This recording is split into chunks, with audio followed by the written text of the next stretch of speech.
Élection ou dialogue en République démocratique du Congo, on en parle, c'est notre sujet de ce jour pour notre premier invité parce que le professeur Nzaman a bien annoncé est déjà dans le mur, mais nous allons commencer d'abord avec Tony Eloho, porte-parole du Parti Liberté Centre. Tony, comment vous allez? Très bien, merci. Parti Liberté Centre. Eh bien, les élections avancent à grands pas. Le troisième dialogue, échec et mat. On n'est pas dans cette optique-là. Vous savez, vous l'avez dit, depuis l'année dernière, Liberté déjà avait fait des propositions. Nous étions, nous, pour un large consensus qui permettrait ainsi la tenue des élections apaisées. Aujourd'hui, on y revient. Nous sommes heureux que l'idée reste d'actualité et se confirme de plus en plus. Mais, il faut le dire, et ça, le centre est constant dans cette démarche, nous croyons aux élections. Nous croyons que les élections sont la seule voie qui pourrait nous permettre d'avoir une alternance pacifique dans toutes les institutions. Mais aussi, nous croyons sur la nécessité d'aller aux élections et de créer le consensus et le cadre qui pourrait nous permettre d'aller dans des bonnes élections pour avoir des élections crédibles. Donc les élections s'imposent. Les élections s'imposent. Je pense que nous ne faisons pas de langue de bois. Il ne peut pas y avoir aujourd'hui une autre option si ce n'est que les élections.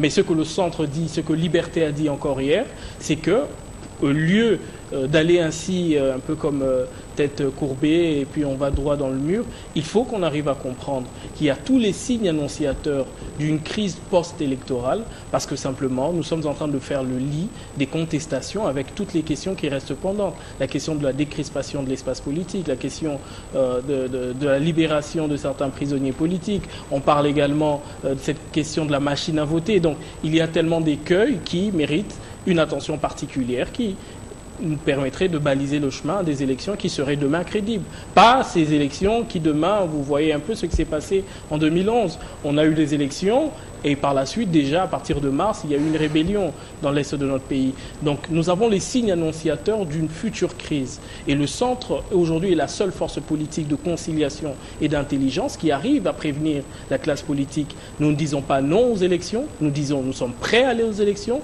nous sommes prêts à aligner des candidats à tous les niveaux, nous sommes prêts aujourd'hui à présenter nos listes jusqu'au niveau des conseils municipaux dès que nous en aurons l'occasion. Mais nous croyons que les élections, ce n'est pas une gageure ou ce n'est pas une simple aventure. Il s'agit de l'avenir de 80 millions de Congolais. Il faut prendre avec total sérieux.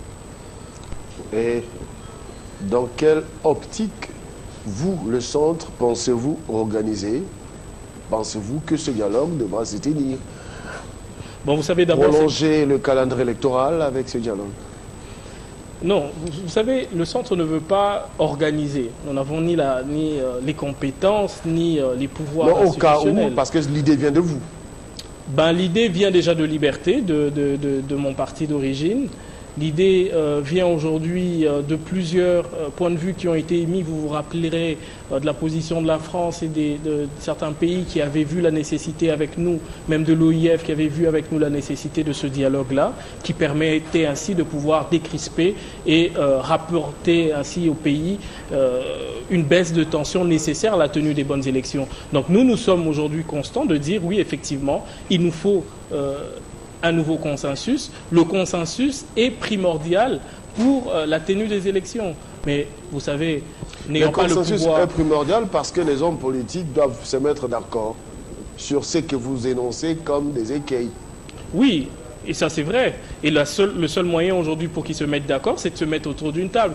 On ne réglera pas la crise par voie de communiqué de presse. Ce n'est pas celui-ci qui est chez lui et qui envoie un communiqué pour dire qu'il est d'accord ou pas. D'autant plus que les autres ne sont pas d'accord. Les autres présentent leur position, ils ne sont pas d'accord avec ça. Donc autour d'une table, on va se mettre d'accord sur la machine à voter, sur la décrispation de l'espace politique, sur la libération des prisonniers que vous qualifiez des prisonniers politiques, c'est ça? Nous ne qualifions pas, nous ne faisons que reprendre les mots de l'accord de la Saint-Sylvestre avec les auteurs que vous connaissez déjà. Donc dans une certaine mesure, soyons cohérents avec nous-mêmes. Lorsque aujourd'hui on est en train de dire qu'il y a un problème dans le consensus, c'est simplement parce que nous constatons que la classe politique n'est d'accord avec rien. Mais déjà avec le... On est d'accord avec rien du tout. Ce qui vient d'être fait par le SONSA, de doublement de partis politiques, la solution a été trouvée. Là, nous disons bravo. Dans la durée, il faudra laisser les temps au temps pour que les choses se fassent avec beaucoup de... Nous n'avons pas le temps. Il nous reste à peine peut-être 7 mois. Nous n'avons plus le temps de laisser le temps et laisser ainsi notre avenir ainsi à l'irresponsabilité d'une classe politique qui a prouvé ses limites. Nous croyons qu'il est plus que nécessaire qu'il y ait un sursaut patriotique. Sans consensus républicain, sans que nous arrivions ensemble autour d'une table à trouver un accord sur toutes ces questions qui fâchent, parce qu'il ne suffit pas de dire je ne suis pas d'accord. Ceux qui ne veulent pas aujourd'hui utiliser la machine à voter, si celle-ci est utilisée le 23 décembre, seront les premiers à la contester, ces résultats, parce qu'ils auront été produits par une machine dont déjà ils décriaient certaines imperfections ou certaines tendances qui permettraient ainsi à leurs adversaires de se retrouver. Parlons-en de la machine à voter. Si il faut se mettre d'accord, parce que les élections avancent à grands pas, qu'est-ce qu'il faudra faire? Déjà, se mettre autour d'une table, en discuter. Je pense que la CENI aujourd'hui a apporté ses moyens. Changer des machines à voter? Ben, écoutez, vous avez d'une part une opposition qui se radicalise et qui dit qu'elle ne veut plus de la machine. De l'autre côté, vous avez une majorité qui, elle, se crampe à soutenir la CENI. Nous, le centre, nous avions eu ce privilège de discuter avec la CENI. Nous avons même utilisé cette machine. Nous n'avons rien vu de mal a priori sur cette machine. Il est vrai qu'il y avait eu des questions techniques qui avaient été soulevées, notamment sur la certification de cette machine. Mais vous savez, dans cette dualité, le centre n'ira pas seul aux élections. Ça ne sera pas le centre seul face au peuple. Il s'agira aujourd'hui de l'ensemble de la classe politique. La majorité qui devra défendre un bilan, l'opposition qui devra faire une meilleure proposition et le centre qui devra ainsi trouver les meilleures solutions par rapport à tout ce désordre qui a été entretenu par la majorité et l'opposition. Nous sommes des acteurs qui devons être responsables et aller vers le peuple avec les bons outils. Vous avez parlé du consensus. Les dessous des cartes, c'est quoi, le consensus? Dans le consensus, les dessous de cartes d'un consensus, c'est déjà de trouver tous les moyens qui seraient ainsi utiles pour nous éviter le chaos qui est malheureusement... Ou soit trouver une formule qui permettra à tout le monde de se retrouver au pouvoir après les élections, même si on a échoué.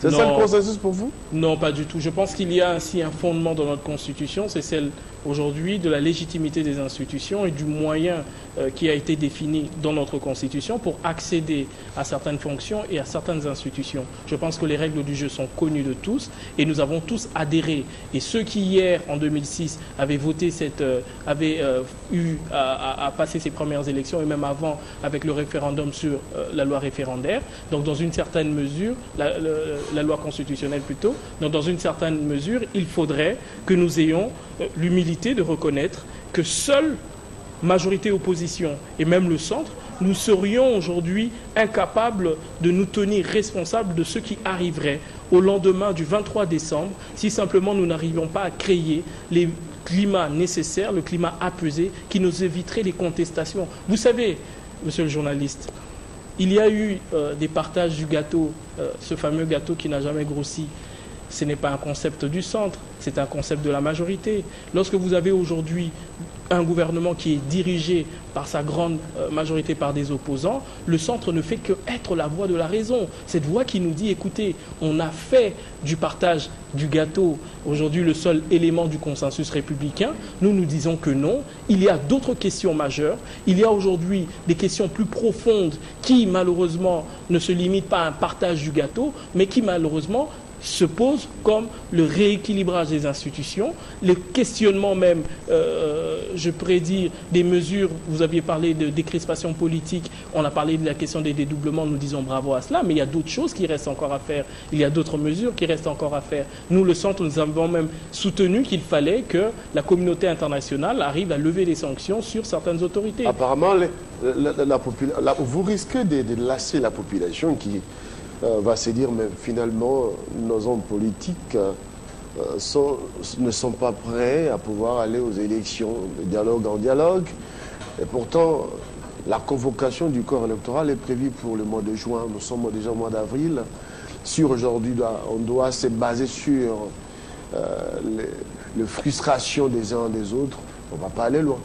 Vous savez, en 2006, il y a eu des élections dans ce pays et il lui fallut publication des résultats pour que Kinshasa connaisse ce qui a été malheureusement un des drames les plus importants dans son histoire, avec l'affrontement armé qu'il y a eu à Kinshasa déjà en 2007, alors que le grand perdant avait reconnu sa défaite. Mais malheureusement, nous étions dans un climat de militarisation de la ville qui a malheureusement entraîné un engagement de ces forces armées. Nous sommes dans l'histoire, mais vous vous rappelez, Permettez. Vous on savez, connaît à cette force affaire, d'ignorer notre cette histoire, affaire. nous sommes obligés de la revivre. S'il vous plaît. Je me dois de dire. Tony, s'il vous plaît, Tony, je voudrais quand même qu'on avance.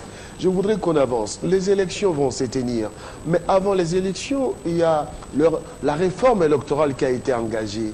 Il y a eu l'enrôlement des électeurs. On n'a pas vu l'implication de partis politiques sur terrain pour réellement vérifier ce que la CENI était en train de mener comme opération électorale. Mais c'est après qu'on s'est rebiffe pour monter les enchères. Ne pensez-vous pas que c'est une sorte de retour à la case de départ quand vous pensez que le dialogue, c'est le véritable panacée?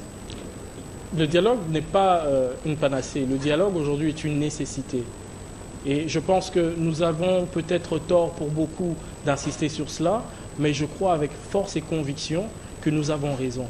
Et ce n'est pas parce que nous sommes minoritaires sur cette pensée dialogue que qui va atterrir par un gouvernement? Non, ça a été l'erreur de l'accord de la Saint-Sylvestre. On a fait sortir un lapin du chapeau et puis voilà où est-ce que nous en sommes. Nous disons que le consensus républicain ne consiste pas simplement à désigner un Premier ministre qui serait issu de je ne sais pas quel parti politique. Non, nous disons que le consensus républicain est un impératif. C'est le président le président de votre parti politique, ça ne fera du mal à personne. Non, je pense qu'il ne faudrait pas avoir une vision aussi réductrice de la question politique. Je sais que nous en avons l'habitude. Nous savons que vous recevez ainsi beaucoup d'hommes politiques qui font du showman, ils passent et puis ils parlent et puis dans l'attente d'être nommés ministres, ainsi de suite. Malheureusement, ce sont des conceptions que nous devons balayer. Nous devons balayer et ces conceptions et ces hommes politiques qui, malheureusement, utilisent le sang des Congolais pour accéder à des fonctions dont ils seraient incapables d'aller chercher des voix qui entreraient dans les urnes pour eux. Nous avons la conviction d'une chose, c'est que seules les élections nous permettraient d'avoir aujourd'hui une alternance. Allons-y. Mais nous disons ceci, tout est fait pour que tout simplement, au lendemain du 23 décembre, les élections créent le nouveau chaos, la nouvelle crise institutionnelle, la nouvelle crise de légitimité, parce que simplement, la classe politique aurait tout fait pour simplement nous amener à cette crise, qui serait plus grave que ce que nous vivons aujourd'hui. Transition jusqu'en 2021. Vous savez, pour moi, la solution, ce serait d'en finir avec cette classe politique malade et cette classe politique corrompue. En finir comment? En finir par les élections.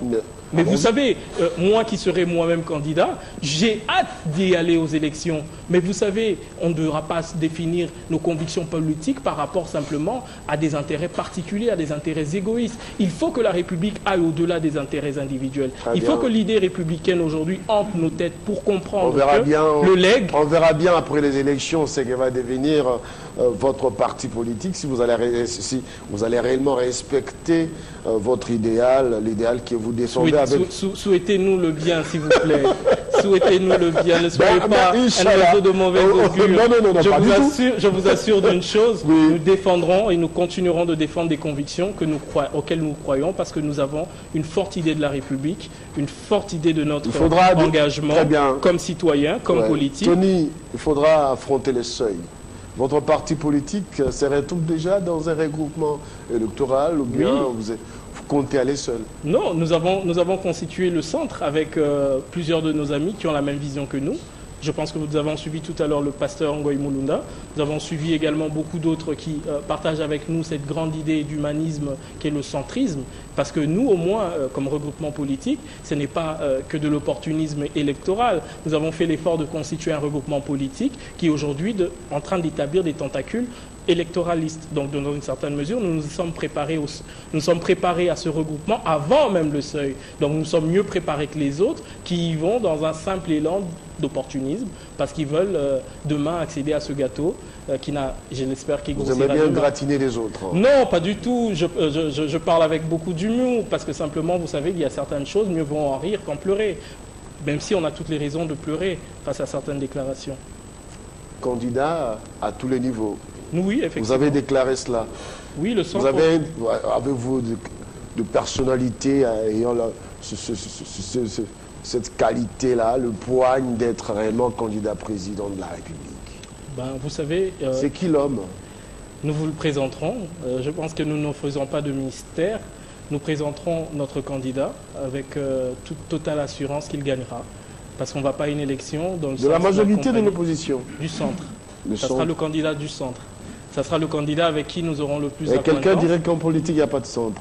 Ben, vous savez, moi, je suis politologue de formation. Je pourrais donner tout un cours sur l'histoire du centrisme partant de la France à aujourd'hui, de 1789. Donc, dans une certaine mesure, restons humbles. Le centre proche de... Ce qu'on ne comprend pas, le centre proche de... Le centre proche du peuple. Merci beaucoup.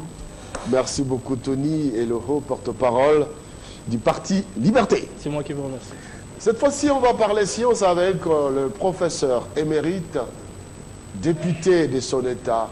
Il s'appelle Ntsaman. Tout de suite. À quoi servent les élections et demain, il n'y a pas la paix? À qui profiter de telles élections? Nous devons préparer les élections pour qu'on puisse avoir des élections consensuelles. Pourquoi est-ce que vous courez? Vous courez pour qui? Ce pays nous appartient. Il n'appartient pas à la communauté internationale. Le calendrier, il n'a pas été écrit sur les pierres. Le calendrier électoral n'est pas une loi. Le calendrier électoral n'est pas une prophétie qui doit s'accomplir en temps réel.